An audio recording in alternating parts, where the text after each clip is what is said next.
Notre invité ce matin, Éric Ciotti, député des Alpes-Maritimes, secrétaire général adjoint des Républicains. Bonjour. Bonjour. Merci d'être avec nous ce matin.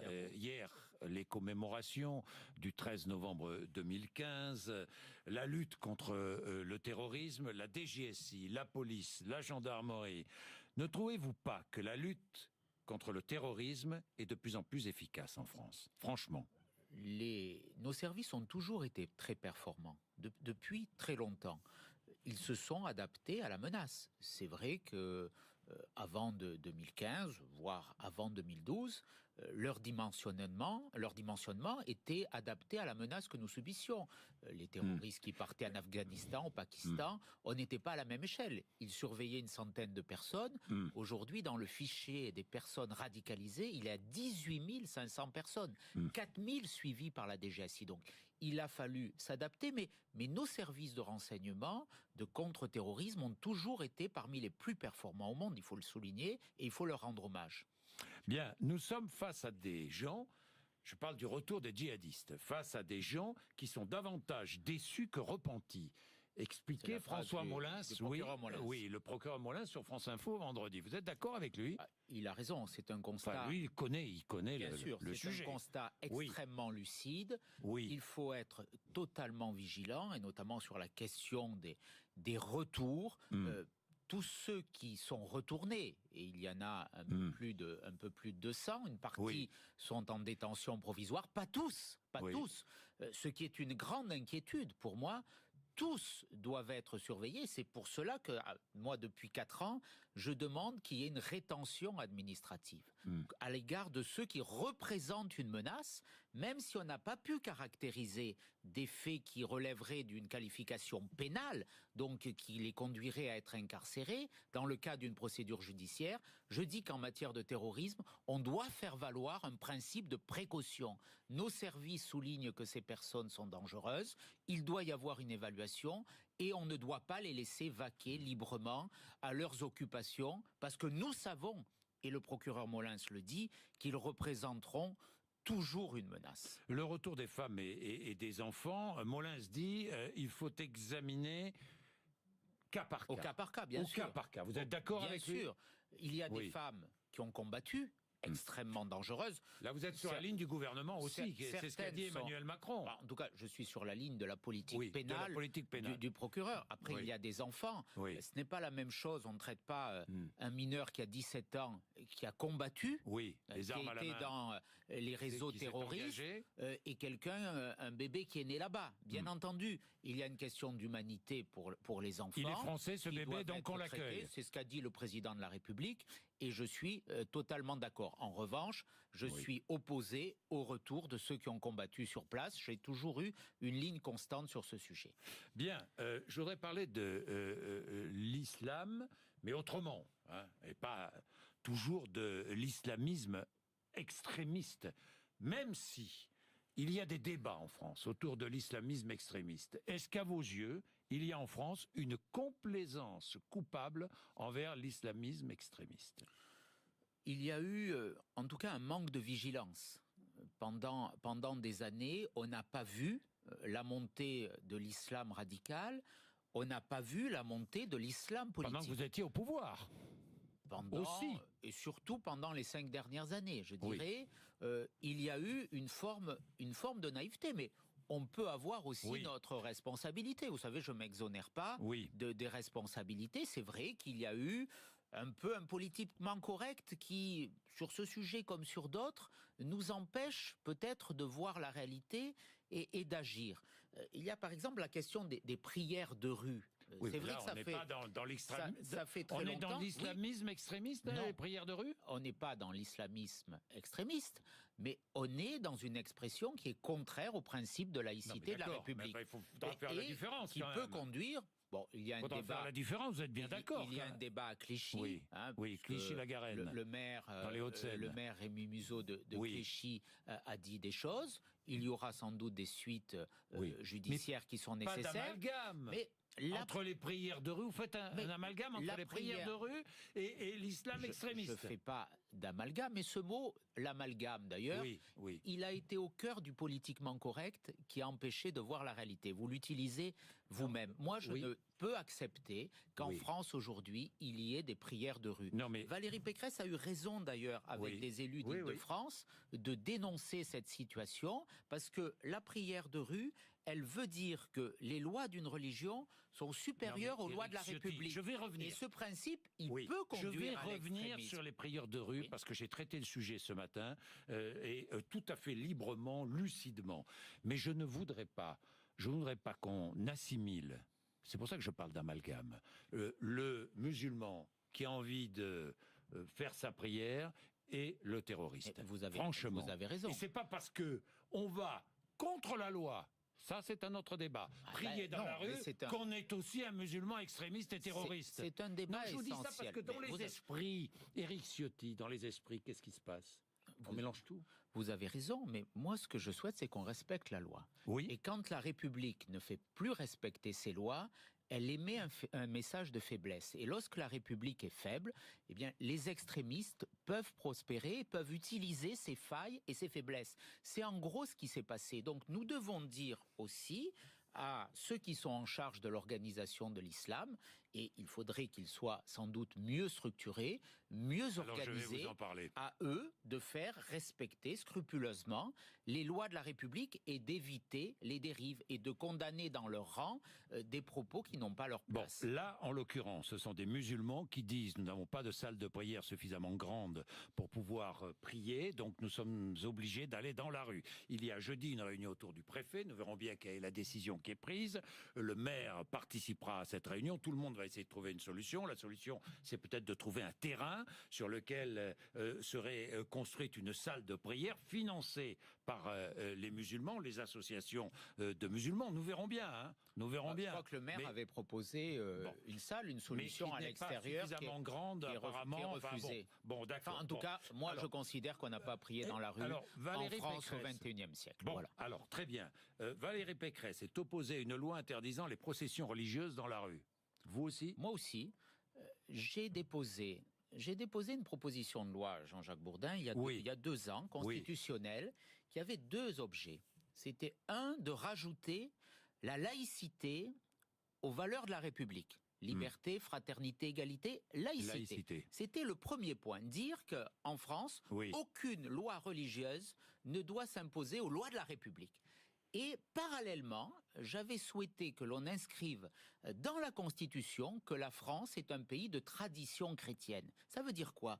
Qu'on fige notre culture, notre identité, notre mémoire. Qui peut contester que 2000 ans de chrétienté, je ne suis pas un bigot, hein, je ne suis pas là dans une position religieuse, mais qui peut contester que la France a été façonnée architecturalement, socialement, l'organisation de nos villes, dire l'église au cœur du village, ça a un sens, ça n'a pas forcément un sens religieux. Ça vous choquerait la mosquée au cœur d'un village? C'est pas la tradition. C'est pas notre histoire, c'est pas notre culture. Moi, dans mes montagnes, je suis élu de montagne dans les Alpes-Maritimes. Il y a des croix sur nos sommets. Il y a des calvaires sur nos chemins. Donc, c'est cette histoire. C'est pas le défenseur de la laïcité qui parle. Il y a nos cathédrales, mais c'est notre patrimoine. Stéphane Bern voulait le défendre de façon assez maladroite en voulant faire payer l'entrée dans nos cathédrales. J'y suis opposé. Je l'ai dit, mais ça veut dire que si on mettait nos traditions chrétiennes, le président Giscard d'Estaing avait voulu le faire pour l'Europe. Je crois qu'il faudrait avoir ce courage de modifier notre constitution parce que on figerait notre culture.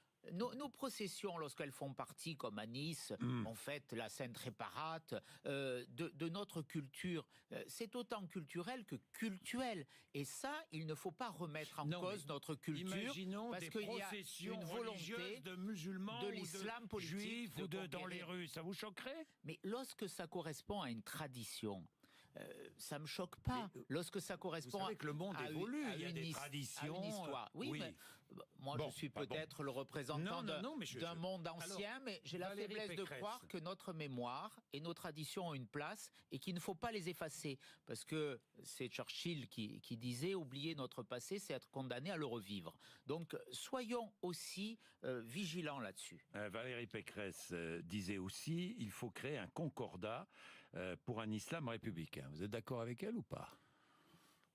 Moi, pas trop, je crois sens que pas trop. La loi de 1905, oui. elle a ses avantages et je crois qu'il faut y toucher avec beaucoup de... On ne finance pas les lieux de culte, quoi, si j'ai bien compris. Moi, je suis opposé à ce que l'État finance les lieux de culte, comme je suis opposé à ce que les puissances étrangères financent des lieux de culte. J'ai déposé et défendu des amendements à l'Assemblée nationale, avec le député Guillaume Larrivé notamment, sur ce sujet. Bon, on n'a pas été écouté ni entendu, mais je persévérerai là-dessus.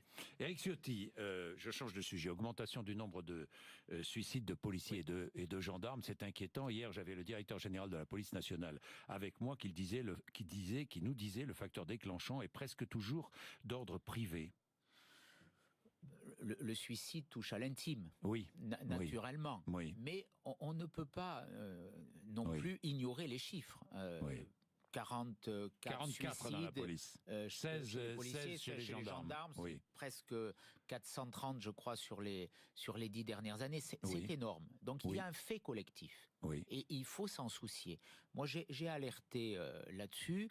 Je considère qu'on doit aux policiers aujourd'hui un soutien. Et un soutien qui s'exonère simplement de paroles. Le soutien aux policiers, il ne vaut pas uniquement dans les discours devant les cercueils lors des hommages funèbres. Il doit valoir au niveau des actes. On a tous, et je le dis avec humilité, on a tous notre responsabilité dans la faiblesse des moyens qui ont été accordés aux forces de sécurité. Il y a les policiers, les gendarmes. On pourrait parler parallèlement des magistrats, des militaires. L'État régalien s'est affaibli depuis 50 ans. Et ça s'est accéléré depuis la crise économique, depuis 20 ans. Aujourd'hui, il faut réarmer l'État. Il est indigne que des fonctionnaires de police qui sont là pour nous protéger, qui le font avec beaucoup de courage, et je veux redire mon admiration devant ce qu'ils sont et devant ce qu'ils font, vivent dans des conditions matérielles aussi indécentes. Aller dans certains commissariats, c'est honteux. C'est l'image de la République. Des cellules de garde à vue indignes. Et des policiers qui travaillent souvent 5 week-ends sur 6, plusieurs millions d'heures de supplémentaires, je crois 21 millions d'heures qui ne sont pas payées. La moitié des locaux qui sont vétustes. Moi, j'ai déposé à plusieurs reprises, mais en tout cas, c'était en février dernier, un texte de loi d'orientation et de programmation. Il faut qu'on dise tous ensemble. Le président de la République nous invite souvent à s'abolir des frontières. On devrait dire aujourd'hui, parce qu'aujourd'hui on est dans le gadget, donnons enfin les moyens à la sécurité, à ceux qui nous protègent. Ça serait un signe de considération. Il n'y a pas que les conditions matérielles, mais ça joue beaucoup quand on travaille dans de mauvaises conditions. Il y a aussi ses conséquences. Et puis ensuite, il faut une réforme pénale. Les policiers, ils sont exaspérés. Pourquoi? Parce qu'ils appréhendent des délinquants. Une réforme de la procédure pénale. Ils appréhendent des délinquants, souvent avec difficulté, souvent dans des conditions de violence. Et le lendemain, trop souvent, ils les retrouvent devant eux. Donc il faut que le travail des policiers soit considéré. Il faut dire aussi que tout outrage, lorsqu'on insulte un policier, aujourd'hui on banalise, ça ne peut plus être toléré. C'est aussi ça, donner de la considération aux policiers. Bien, Éric Ciotti, parlons d'Alain Juppé, les européennes de 2019. J'aimerais une grande force de centre-droit. Alors qui l'amènera? Macron, un autre? Alain Juppé pose la question. La droite est-elle en train de se fracturer sur l'Europe entre les eurosceptiques et les europhiles? Franchement. D'abord, Alain Juppé a démenti cette position. Il a démenti ça, enfin. Il a démenti cette position. Il a dit devant une quarantaine de journalistes. Il a dit dans un tweet, arrêtons les histoires. En gros, qu'on lui a fait dire ce qu'il n'avait pas dit. Donc je prends acte de ce qu'a dit Alain Juppé. Ça vous fait sourire, moi aussi. Si vous m'interrogez sur le fond, moi j'y suis opposé. Voilà. Une grande force centrale, c'est l'assurance que demain nous aurons un jour en France les extrêmes au pouvoir. Obliger tout le monde à penser la même chose, c'est ne penser plus rien. Il faut dans une démocratie qu'il y ait des débats. Et on a des débats. On en a sur l'Europe. Il y a des différences. On en a sur d'autres sujets. Donc, mais quelle est l'Europe que vous défendez avec Laurent Wauquiez? Rentrer dans le piège d'Emmanuel Macron, de dire tout le monde aujourd'hui doit être contraint de penser autour de moi la même chose, et je ne veux plus qu'existent que les extrêmes, le reste, tout est effacé. Moi, personnellement, je trouve que ce n'est pas conforme à l'idée que je me fais de la démocratie. Mais quelle est l'Europe de Laurent Wauquiez que vous défendez? C'est une Europe qui n'est pas naïve, c'est une Europe qui protège, c'est une Europe qui défend, et c'est une Europe qui n'attaque pas les nations, qui préserve l'héritage dont on parlait tout à l'heure. On est attaché à nos nations. Bien ce et il ne faut pas non dissoudre les nations. Les frontières, par exemple, ont un sens. On voit que le contrôle aux frontières. Alors, après 60 ans de construction européenne, vous souhaiteriez voir réinstaller des contrôles aux frontières entre la France et l'Allemagne, par exemple? Aujourd'hui, les contrôles aux frontières existent. Ils ont été rétablis depuis le Bataclan. D'ailleurs, ça fait 2 ans. Est-ce que ça vous gêne? Il y a contrôle et contrôle. Est-ce que ça a gêné? On passe en Allemagne sans problème. Je suis dans un département frontalier. On passe en Italie. Ceux qui peuvent passer et qui n'ont rien à reprocher passent. Il y a des contrôles aléatoires ou permanents quelquefois. 40 000 étrangers ont été interpellés à la frontière franco-italienne à Menton depuis le début de l'année. Le contrôle aux frontières, il est utile. Donc, dire nous abolissons les frontières, vous me dites quelle est ma conception. C'est con. Par contre, dire on va en Italie et les cigarettes, elles coûtent 1,50 € ou 2 € de moins parce que la fiscalité n'est pas harmonisée, je dis c'est stupide. On a mis la charrue avant les bœufs.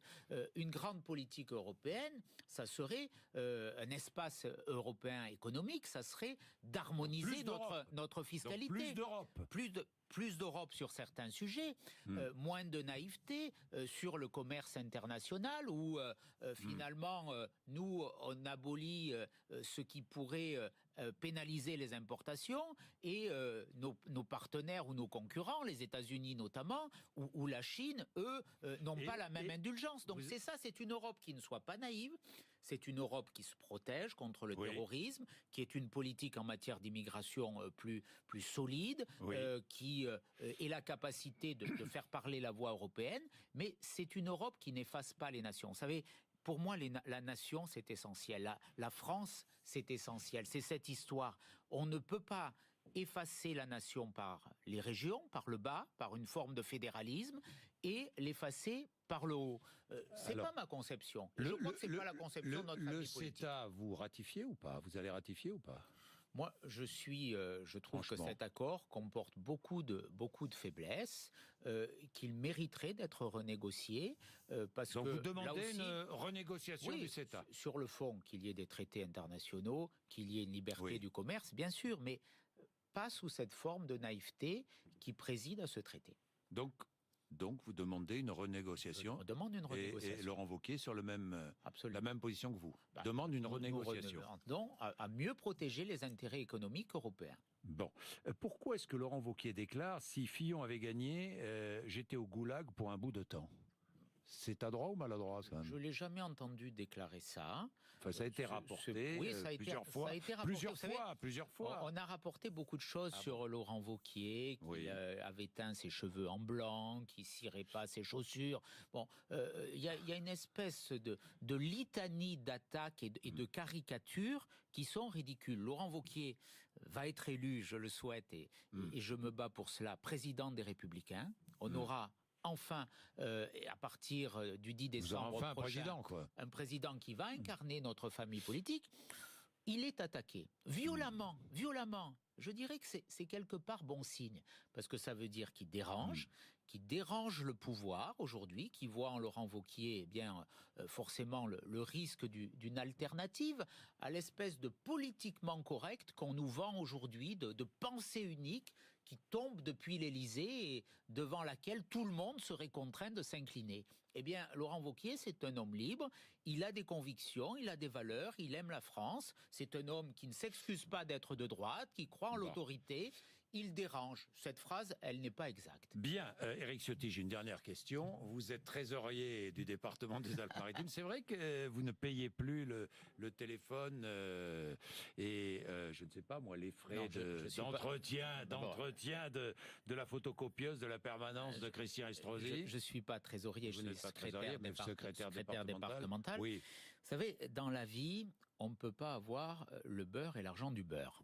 C'est une expression populaire que j'aime bien. Oui. On ne peut pas soutenir en permanence les candidats En Marche et puis bénéficier des moyens des Républicains.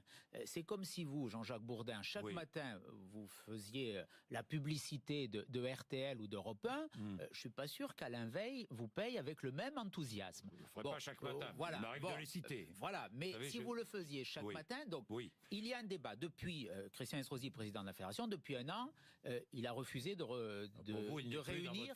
réunir les instances de notre fédération pour qu'il y ait des débats. Il demandait le remboursement de 4 000 € de frais par mois pour sa permanence, qui n'est pas le siège de la fédération.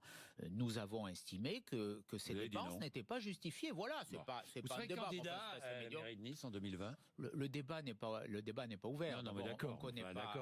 D'accord, mais Jean-Jacques Bourdin. Est-ce que vous me dites ce matin je ne serai pas candidat? Je vous le dirai. Est-ce que vous me dites ce matin je ne serai pas candidat? Je vous dis aujourd'hui. Vous avez envie de l'être? Je vous dis, moi j'aime ma ville. Je suis le seul député républicain à Nice aujourd'hui, siégeant au groupe. J'ai été élu dans des conditions difficiles, avec beaucoup de coups tordus, puisque ils ont été rappelés et je n'y reviendrai pas. Je peux dire que le soutien de certains de ma famille politique n'a pas été vraiment au rendez-vous. Vous pensez à Christian Estrosi, évidemment. Ça a été dit, et je crois que c'est évident. Voilà, je pense à Gérald Darmanin qui a reconnu être venu à Nice à la demande de Christian Estrosi pour faire une réunion de soutien à mon adversaire. Bon, on a eu ce débat. Moi, je suis député de droite, député républicain à Nice. Donc j'ai bien compris. J'aime ma ville. Je l'ai beaucoup défendu à la tête du département des Alpes-Maritimes. 2020, rendez-vous. Nous verrons comment je servirai au mieux ma ville.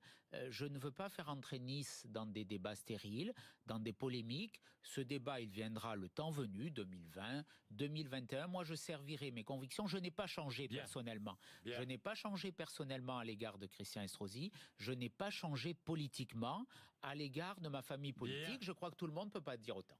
Merci Éric Ciotti, 8h58. Merci. Merci.